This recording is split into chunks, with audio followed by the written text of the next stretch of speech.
When we asked Pete Buttigieg, who Chris just mentioned is going to be our first guest, he's coming up shortly, but when we asked him to come on our first show just a couple weeks ago, I kind of thought we'd mainly talk about politics, and we definitely will. We will talk a lot about politics. He's got a lot to say about it. What's up, guys? It's Benny. When somebody shows you who they are, believe them. The shooter who massacred a church filled with children in Minneapolis, a transgender that straight up admitted to being demonically possessed.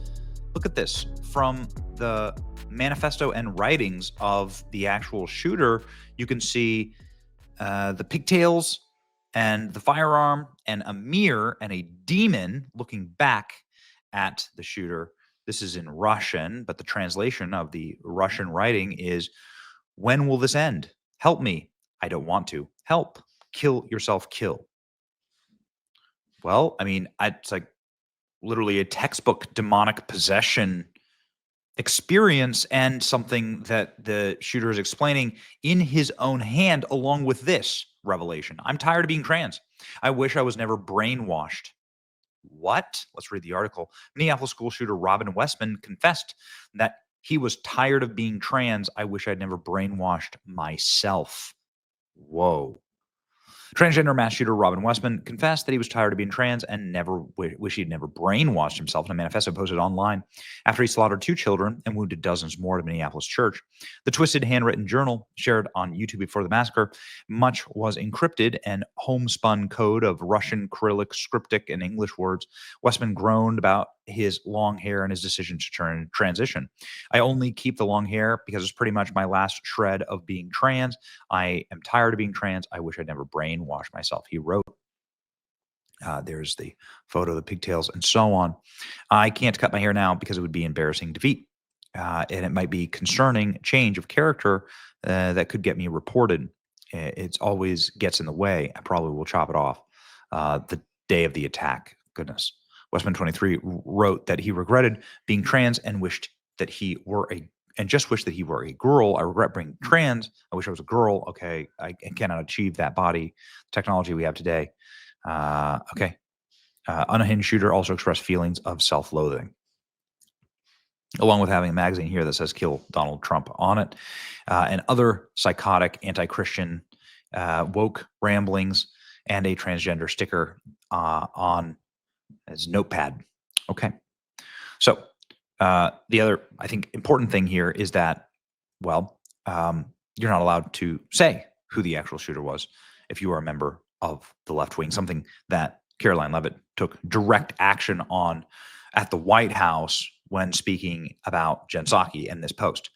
Jen Psaki, of course, somebody who was the previous administration's spokesperson, said that the children who died don't deserve prayers. And of course, not mentioning the shooter and the psychotic and degenerate effects of some of her policies on the American people that make us far less safe. Prayer is not freaking enough. Prayer does not end school shootings. Prayer does not make parents feel safe sending their kids to school. Prayer does not bring these kids back. Enough with the thoughts and prayers. Donald Trump spokesperson Stephen Chung here saying, "You are a disgusting human being. I hope you circle back with an apology." Nice. This was also echoed by Minneapolis Mayor Jacob Frey, who says, now is not the time for prayer.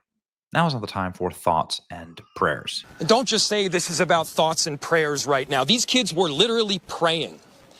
It was the first week of school. They were in a church. Yeah, F off, dude. It's exactly the time for thoughts and prayers. Like, do you understand anything about Christian theology? Do you understand anything about the fabric of religion? Like, it's not about, prayer is not about creating a utopia that doesn't exist. Prayer is not about, like, no bad things will ever happen to you.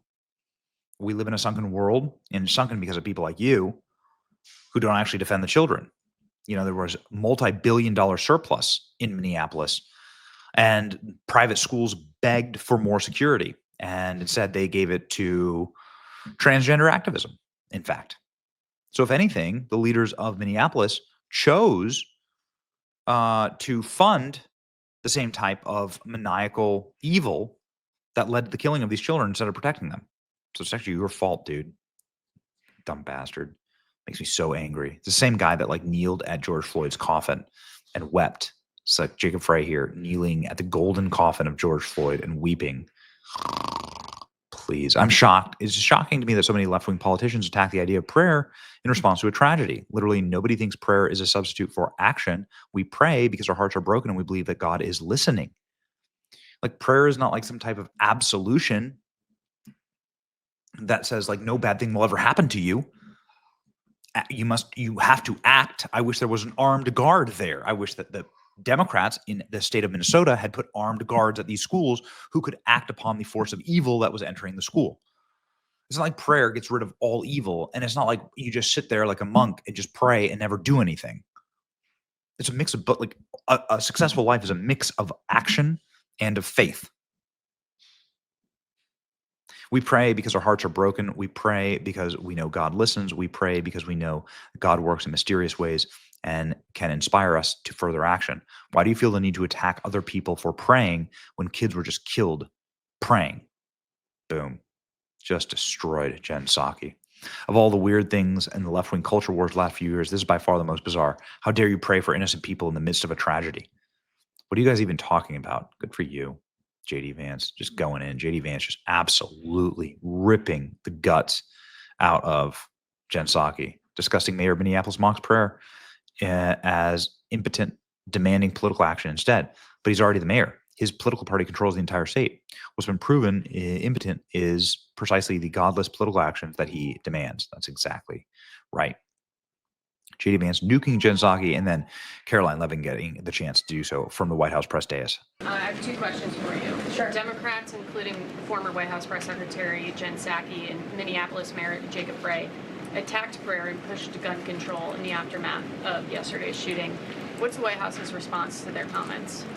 Yes, I saw the comments of my predecessor, Ms. Psaki, and frankly, I think they're incredibly insensitive and disrespectful to the tens of millions of Americans of faith across this country who believe in the power of prayer, who believe that prayer works, and who believe that in a time of mourning like this, when beautiful young children were killed while praying in a church, it's utterly disrespectful to deride the power of prayer in this country, and it's disrespectful to the millions of Americans of faith.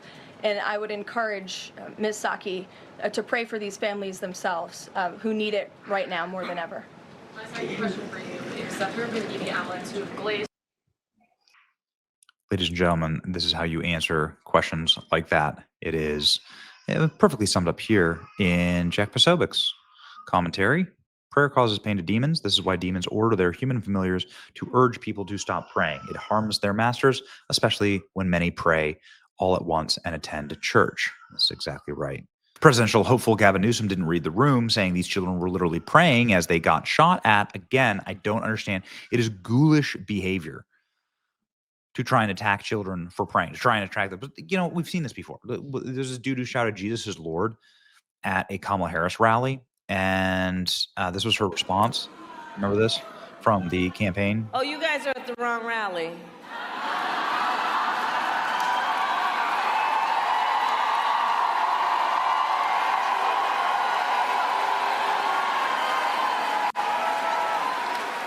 No, I think you meant to go to the smaller one down the street.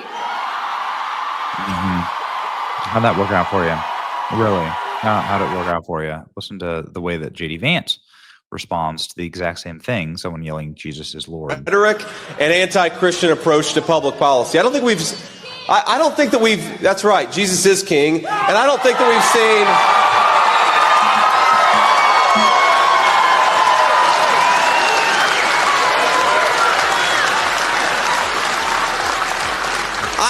I don't think that we've seen anything like this in modern American politics. Ladies and gentlemen, this is how it's done. I'm so glad these people are in charge. Yes, continue to pray. It's your boy Benny. Like, share, and subscribe. See ya.